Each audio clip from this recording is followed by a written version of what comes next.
Northwest Now is supported, in part, by viewers like you. Thank you. Paddling around the Salish Sea in a canoe seems like a dream, but there's a dream in the boat too. And Earl and Floyd Willits made their artisanal dream come true with every handcrafted canoe they built. Now, Tacoma historian Michael Sullivan and film producer Mick Flahan have documented the story of the Willits Brothers in their film, Makers on the Tide. We're learning more about the Willits boys' works of art rendered in cedar next on Northwest Now.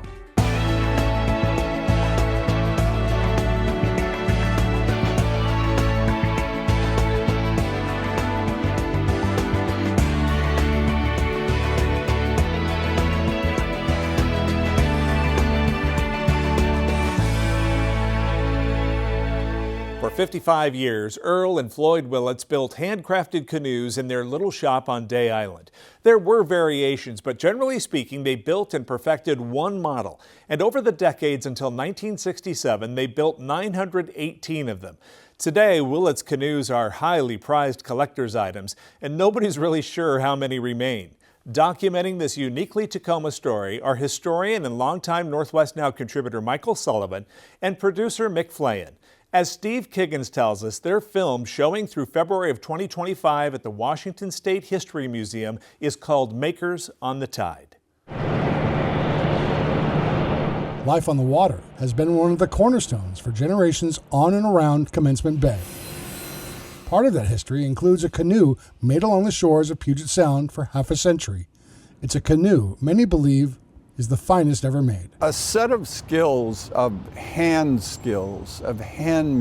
skills that you sense are not really being preserved. I think Tacoma should take a great deal of pride in having help birth the business and the brothers. That business, the Willits Brothers Canoe Company. Between the early 1900s until the mid-1960s, brothers Earl and Floyd Willits handcrafted double-planked cedar canoes, mostly inside a factory built on Day Island. Despite 2 world wars disrupting production, the brothers managed to handcraft just short of 1,000 nearly identical canoes. Several are on display inside the Foss Waterway Seaport. If you came across somebody else in that lake and you saw that you had a boat, it would be like, oh, you got a Willits, wow. Some of the canoes ended up in fleets available for rent. Some sailed their way into Red Cross safety classes. Others were loaded onto customers' cars, destined for adventure. In a way, they're like a diary of a moment in time in American history that just it's that moment. That moment continued until 1962, when 70-year-old Floyd suffered a fatal stroke. Brother Earl hoped to continue filling orders, but couldn't meet the exacting standards without his brother. Earl died nearly 5 years later from prostate cancer. You just don't make stuff like this anymore. The Willits Archives helped produce Makers on the Tide, a documentary celebrating the family and their creation.